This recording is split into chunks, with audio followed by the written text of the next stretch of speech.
ஒரு அழகான தோட்டத்தில் மணம் வீசும் ஒரு மலர் மலர்ந்து கொண்டிருந்தது.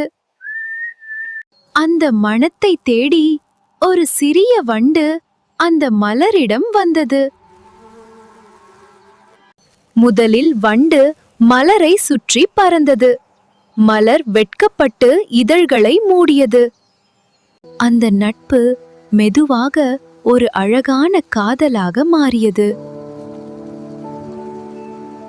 ஒரு நாள் பலமான காற்று வீசியது. மலர் அசைந்து விழப்போனது.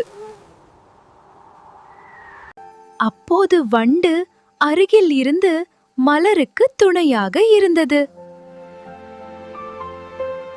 நாட்கள் சென்றன. வண்டும் மலரும் நல்ல நண்பர்களாக மாறின.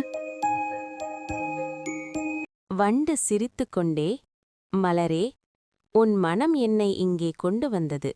ஆனால் உன் அன்புதான் என்னை இங்கே தங்க வைத்தது.